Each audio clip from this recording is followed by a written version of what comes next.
welcome back to the Good Morning with Iqra show. With me today I have two very honourable guests. Firstly is Mr. Anwar Mirza, who is of the Ahmadiyya movement. He's a follower of the Ahmadiyya movement. Just to clarify again that he's not representing the movement, he's here independently. And also I have Akber Chaudry, who is an ex-Qadiyani Ahmadi and reverted to Islam in 2003. Before we went to the break, gentlemen, we were talking about Mirza Sahib's claim that he is Krishna. Okay, Brother Akbar, anything you want to add to that? Yeah, I would like to address that point and a couple of other points, if you may. As far as I have dug, yeah, so you have to be very brief on these, please. Into the research, I have not found any mention of Krishna returning, because the Hindus consider Krishna as a god who is alive, and they don't consider him as a human being who has died or who is going to come back. So in the Hindu mythology, there is no mention whatsoever of Krishna returning at all. As far as I've been able to find out, and I've done a thorough research. So again, it was one of those things that to me were just brought up as part of his claims. Talking about Brahini Ahmadiyya, I would like to ask Mr. Mr. Anwar Mirza Sahib, have you read Brahini Ahmadiyya? Yes. And how many Ahmadis do you think have read Brahini Ahmadiyya? I think quite a lot of Ahmadis have read Brahini Ahmadiyya. Not only Ahmadis have read it, but it's been translated into different languages. So which languages have it been translated into? In English. And I also want to tell you that all the scholars in Hindustan at that time... Sorry, Jen, it was my turn to say something. I want to clarify this point. That Brahini Ahmadiyya has not been translated into any language other than the original Urdu at this time. Even on the alislam.org website, there is no translation of that book, which was considered the crowning achievement of Mirza Ghulam Ahmad Sahib. That book has 5 volumes. First volume is just an advertisement. Second volume is an introduction where he says, Mirza Sahib says he will put 300 arguments in the favor of Islam. Okay. The fourth volume starts with the first argument. Then there is a big footnote that goes through 2 volumes, footnote number 11. And then on the 4th volume, the first argument is just suspended halfway there. It's not even complete. Out of 300, he did not even complete the rest of the 299 arguments. And because people had paid for that book, 50 volumes he had promised, after 23 years, he published 1 more volume, saying that I promised 50, I delivered 5, the difference is just a 0, you know. So this is how the theology evolves. I have yet to meet an Ahmadi where are the 300 arguments, what they were, and how many of those are mentioned in Brahini Ahmadiyya, and what was the argument, and have you read Brahini Ahmadiyya? So again, this is exactly the point why I call it a cult. They believe in these things, and they say these things, while the reality is much different. So that book, that message that the so-called reformer brought in his biggest book, his biggest work, has not been translated, is never taught to any Ahmadis, and has never been translated into any language. Right. What is the problem? Okay, wait, just something you said there, that Mirza Sahib said, 1 minute please, Mirza Sahib said that he promised 50 volumes. 50 volumes and he 300 only produced arguments. 5. Yeah.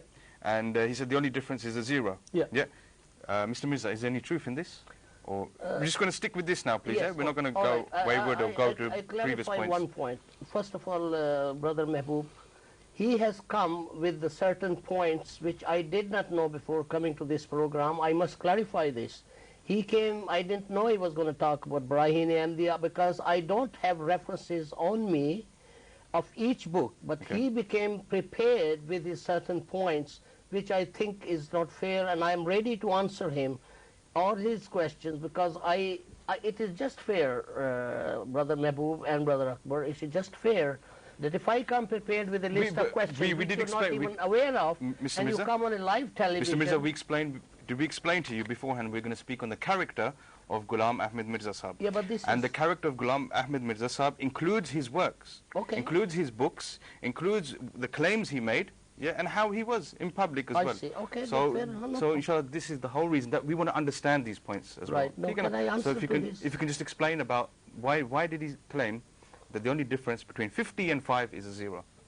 Okay, first of all, in those days, as far if I remember correctly, certain volumes were published, and then there was obviously some money problem, or somebody or maybe the press problem, because it was sent to Amritsar for some reason. And because I'm not sure on this, I think I better not comment, and I don't understand this point of 50 and 0.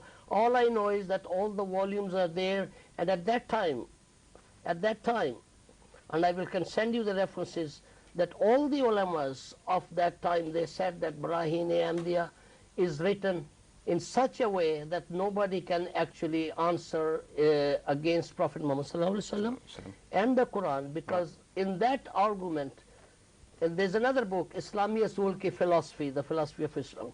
Why don't you mention that?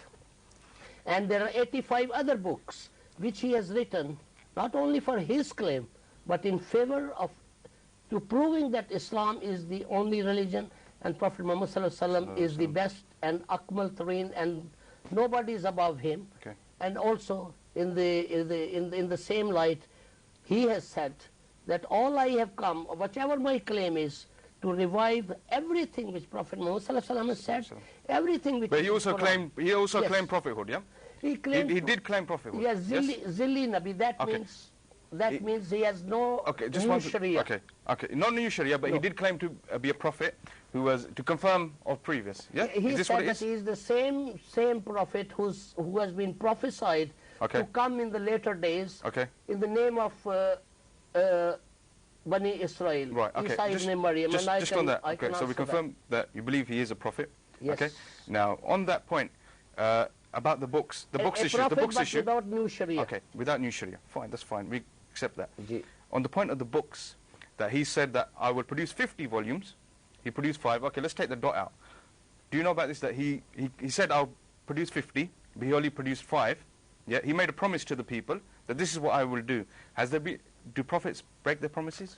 Right, now one thing, I'm not sure about his argument that he promised that he will make 50 volumes, because in those days, as far as I understand, that he used to write, or his people, his friends or his subordinates used to write, and then it was sent to publish to Amritsar or Batala or some other place, and then the copies were coming back. But as I have just said, on this very point, it's not important that whether it was 50 volumes or he promised 25 volumes.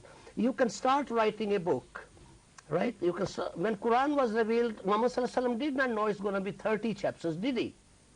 He didn't. As Allah revealed him, Allah guided him. But he didn't promise the people that this is how many. Yeah, but chapters, I don't know. As I said, Mr. Akbar says that I will go and read it, and I will definitely get in touch with him, because as I've said, what I don't know, I don't want to claim. So what we do? Because I'm not Alim Deen, and I said that on the last program. We'll leave it at that. Okay, we'll leave it at that.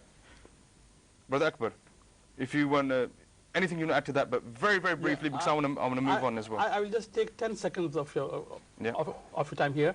There are books in Arabic that he wrote which have not been published in Arabic. There are books in Persian that he wrote which have not been published in Persian. So, and these books are called spiritual treasure by the Ahmadiyya, that he was the Mahdi who brought spiritual treasure. That treasure is being kept hidden. Are the Ahmadiyya too embarrassed to show it?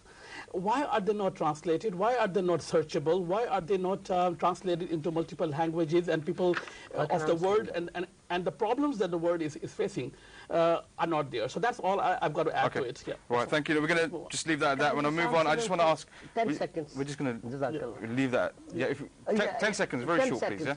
He just said he has written books in Arabic. They have not been translated in Arabic. And he said he's written books in Farsi. They've not been translated in Farsi. I don't understand. What do you mean? They have not been. If he has written a book in Arabic, Hamamatul Bushra, the whole book is in Arabic, and you say it's not translated into Arabic. I don't understand. Okay, let's just leave that. No problem. We'll leave that there.